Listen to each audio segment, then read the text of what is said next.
नमस्ते। मैं डॉक्टर संपतराम रहगर, आचार्य राजनीति विज्ञान, SRP गवर्नमेंट कॉलेज बांदीकुई। आज हम BA पार्ट 3 के प्रश्न पत्र प्रथम में अरस्तु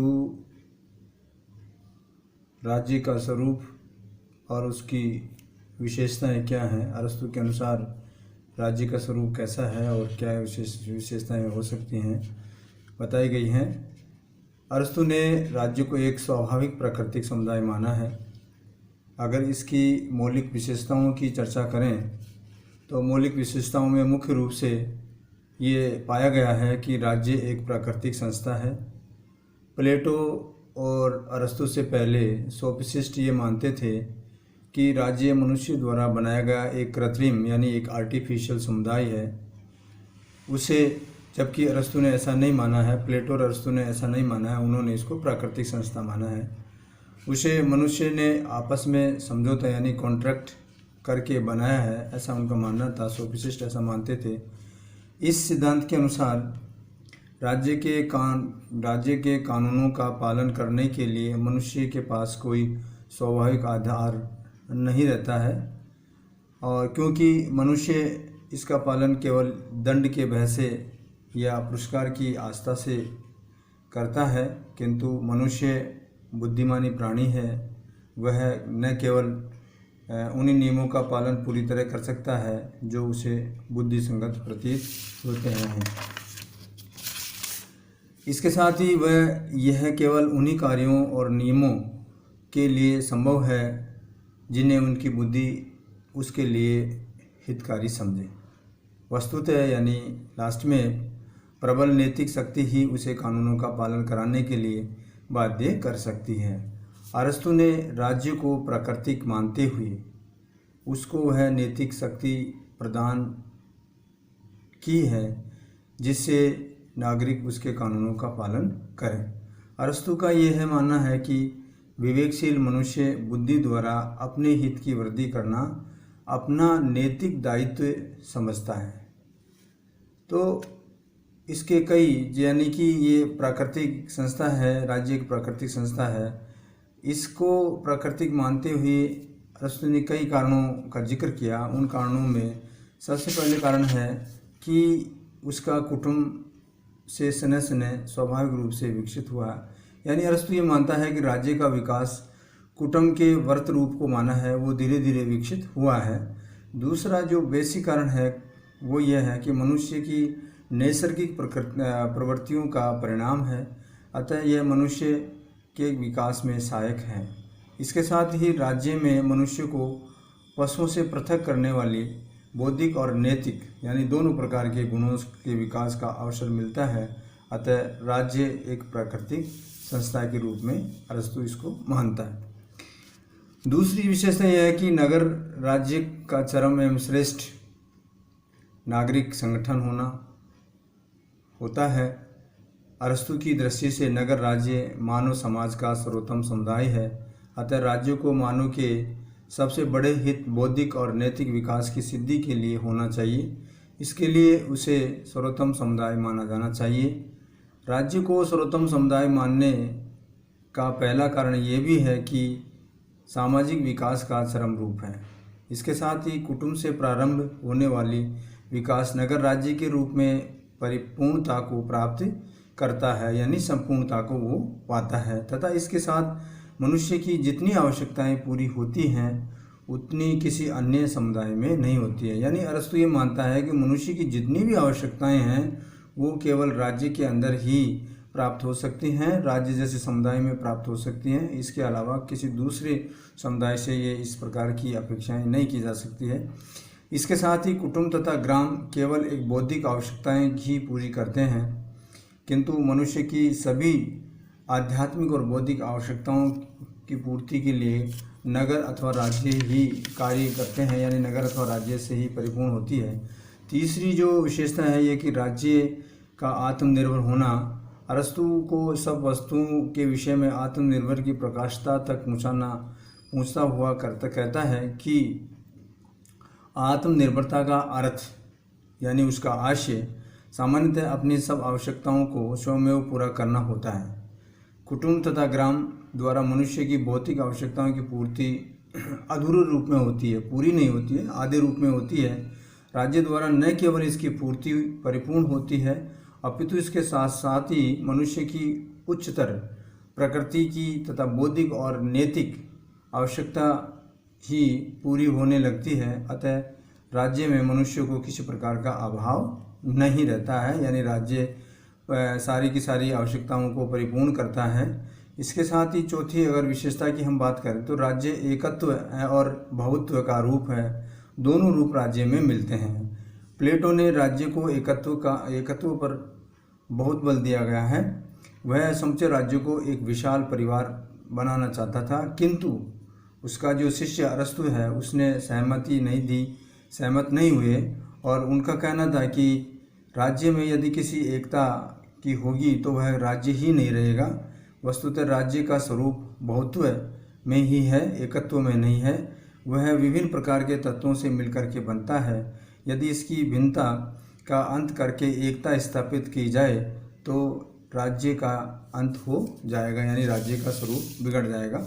चौथी जो विशेषता है, मौलिक विशेषता है, राज्य का उद्देश्य और कार्य। राज्य का उद्देश्य क्या है और उसके क्या कार्य हैं। अरस्तु ये विचार करता है कि राज्य का उद्देश्य मनुष्य की अधिकतम भलाई करना है, मनुष्य को अधिक से अधिक उसकी भलाई हो, इसका ये उद्देश्य है। अतः इसका कर्तव्य यह है कि व्यक्ति को भला और सद्गुणी बनाने का तथा इसके नैतिक और बौद्धिक गुणों के विकास का प्रयत्न करें। राज्य ये कार्य शिक्षा द्वारा कर सकता है। वर्तमान समय में अधिकांश राज्य नागरिकों को बौद्धिक शिक्षा प्रदान करते हैं। प्लेटो और अरस्तु इससे संतुष्ट नहीं है। वे नागरिकों को नैतिक शिक्षा प्रदान कर उसे सच्चरित्र और सद्गुणी नागरिक बनाना चाहते हैं। आजकल ये कार्य धार्मिक संस्थाओं का समझा जाता है। पुराने यूनानी राज्यों में धार्मिक कार्य राज्य की ओर से ही होते थे या किए जाते थे, अतः वहाँ राज्य और धर्म में कोई किसी प्रकार का भेद नहीं था। अब हम बात करते हैं अरस्तु की सामाजिक व्यवस्था। अरस्तु ने जो सामाजिक व्यवस्था की रचना की उसमें सबसे पहले दास प्रथा आती है। दास प्रथा के संबंध में अरस्तु के क्या विचार हैं, इसके बारे में अध्ययन करेंगे। यूनानी जगत में होमर के समय से दास प्रथा समाज का एक आवश्यक अंग बनी हुई थी, यानी होमर के समय से ही दास प्रथा का बोलबाला था। खेती बाड़ी और आर्थिक उत्पादन कार्य दासों द्वारा किया जाता था। अरस्तु से पहले एंटीफोन आदि कुछ सोफिस्ट विचारकों ने मानवीय समानता के आधार पर इसका विरोध किया था, यानी दास प्रथा एक गलत प्रथा है, इसका विरोध होना चाहिए, ये समाज में स्थापित नहीं होनी चाहिए।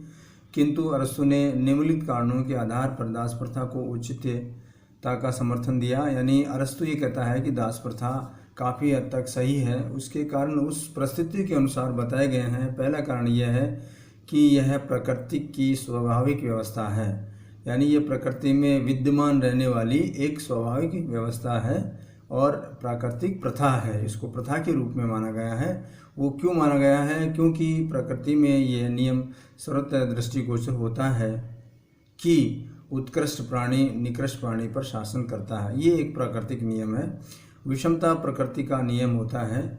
कुछ व्यक्ति शासन के लिए पैदा होते हैं और कुछ व्यक्ति शासित होने के लिए, कुछ आज्ञा देने के लिए जन्म लेते हैं तो कुछ आज्ञा पालन करने के लिए होते हैं। आज्ञा देने वाले स्वामी और आज्ञा पालन करने वाले दास होते हैं। मनुष्य समाज में जो व्यक्ति विवेक शक्ति से शून्य होता है, यानी उसके पास विवेक नहीं है, शून्य है तथा शारीरिक शक्ति रखता है, वह दास कहलाता है या दास होता है। तथा जो विवेक शक्ति से संपन्न होता है वो स्वामी होता है। दास प्रथा को एक प्राकृतिक संस्था के रूप में माना गया है। अगर दास प्रथा को दूसरी दृष्टि से ये भी माना गया है कि न्यायोचित है, वह स्वामी और सेवक दोनों के लिए तथा समाज के लिए भी लाभप्रद है। अरस्तु का ये मानना है कि दास प्रथा जो समाज में विद्यमान है वो न्यायोचित है। न्यायोचित इस परिप्रेक्ष्य में है कि यह स्वामी और सेवक दोनों के लिए समाज के लिए लाभदायक है। विवेक शक्ति के संपन्न स्वामी को दासों की आवश्यकता इसलिए होती है कि वे इनकी आवश्यकता से अपने बौद्धिक और नैतिक गुणों का विकास कर सके, और इनका विकास तभी हो सकता है जब मनुष्य के पास अवकाश हो। वह अवकाश उसे तभी मिल सकती है जब दास उसकी आर्थिक आवश्यकताओं को पूरा करने के लिए श्रम करे, काम करें, और अन्यथा उसे ये श्रम करना पड़ेगा, उसका सारा समय उसमें लग जाएगा, और जब सारा समय उसमें लग जाएगा तो उत्तम जीवन के लिए आवश्यक गुणों का विकास वो नहीं कर सकेगा। इसलिए दास प्रथा ज़रूरी है। तीसरा कारण दास प्रथा जो अरस्तु ने बताया गया वो ये है कि दास प्रथा इसलिए भी आवश्यक है, इसलिए भी ज़रूरी है कि यह दासों के जीवन के विकास के लिए आवश्यक है। दासों का जीवन नहीं तो बेकार हो जाएगा।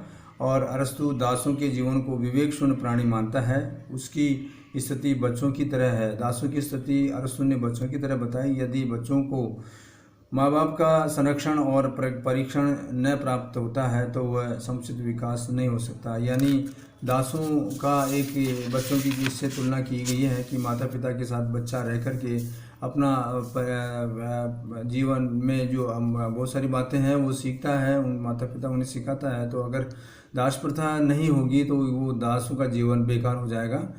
तो इसी तरह से सभी विवेक शक्ति संपन्न न होने के कारण अपने अहित कर सकते हैं। अगर दास को एक तरह से विवेक शून्य माना है और विवेक शून्य होने के कारण वो अपना जीवन बेकार कर सकता है, अतः उसकी सुरक्षा के लिए आवश्यक है कि स्वामी के संरक्षण में वो रहें। अब हम बात करते हैं दास प्रथा के संबंध में कुछ और महत्वपूर्ण व्यवस्थाएं क्या हैं, इसको किस प्रकार से महत्वपूर्ण माना गया है, उसकी क्या क्या व्यवस्थाएं हैं। जिसमें पहली व्यवस्था यह है कि दास प्रथा स्वामी और दास के हित समान है। उन्होंने ये माना है कि स्वामी का और दास का हित दोनों समान है। इस प्रथा का उद्देश्य दोनों का हित करना है।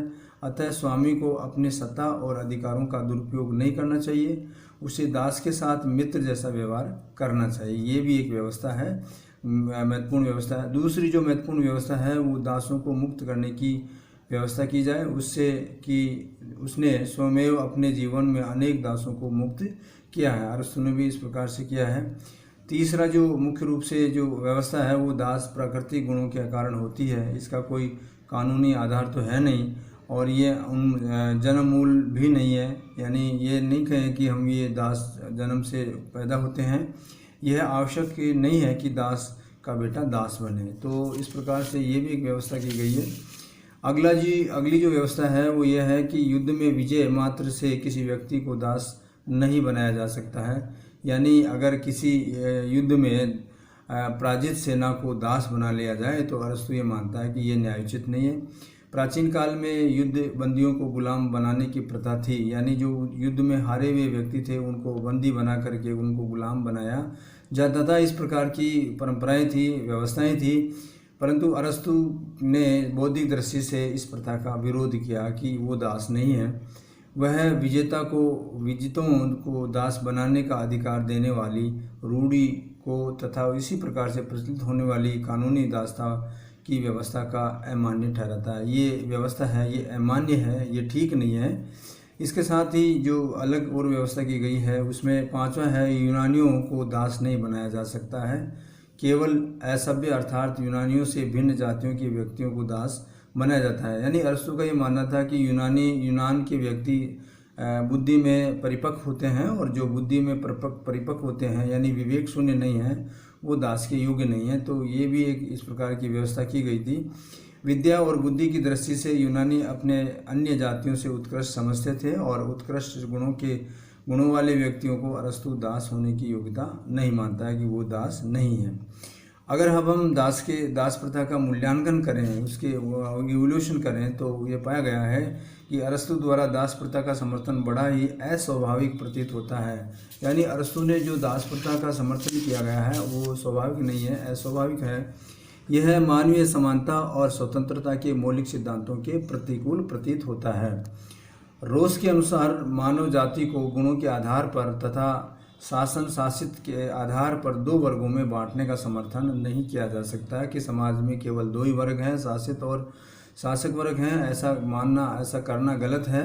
मनुष्य के नैतिक और बौद्धिक गुणों में अंतर आवश्यक होता है, परंतु इसके आधार पर कुछ व्यक्तियों को शासक बनाना और कुछ को शासित बनाना उचित प्रतीत नहीं होता है, ठीक नहीं है। क्योंकि अरस्तु ने जिन्हें विवेक शक्ति रहित होने का कारण शासित मानता है वे वस्तुतः बुद्धि शून्य नहीं होते हैं। ये जरूरी नहीं है कि वो बुद्धि शून्य हो, अतः उन्हें विवेक तथा बुद्धि आदि गुणों को रहित समझते हुए मनुष्य को दो भागों में वर्गीकृत सर्वथा अस्वाभाविक है। ये नहीं कह सकते कि साहब ये दास है, ये स्वामी है, इस प्रकार से नहीं बांट सकते हैं। अंत में दास प्रथा के संबंध में अरस्तु ने अपने जो यथार्थ के कारण मध्यम वर्ग का अवलंबन किया है, उस समय यूनान के कुछ विचारक राष्ट्र की अर्थव्यवस्था की दृष्टि से दास प्रथा को न्यायोचित समझते थे। यानी उस समय दास प्रथा उपयुक्त थी, उनकी दृष्टि से ठीक थी। दूसरी ओर सोफिस्टों का ये मत था, ये मानना था कि दासों की व्यवस्था समाज में नहीं होनी चाहिए। यदि दास प्रथा का उन्मूलन कर दिया जाता है तो समुचित यूनानी अर्थव्यवस्था छिन्न भिन्न हो जाएगी, काम करने वाला कोई नहीं होगा। उस समय मशीनों के अभाव में आर्थिक उत्पादन का लगभग सारा कार्य दास ही करते थे। इन दासों के कारण ही नागरिकों को बौद्धिक और नैतिक गुणों के विकास करने का लगातार समय मिलता था, टाइम मिलता था तथा शासन कार्य में भाग लेने का अवसर समय समय निकलता था। फिर भी उसने युद्ध द्वारा दास बनाने की प्रथा का विरोध किया। अरस्तु ने उसका विरोध किया, समर्थन करते हुए बाद में उसका विरोध करता है और इस तरह कानूनी अथवा परंपरागत दास प्रथा का वो विरोध करता है। धन्यवाद।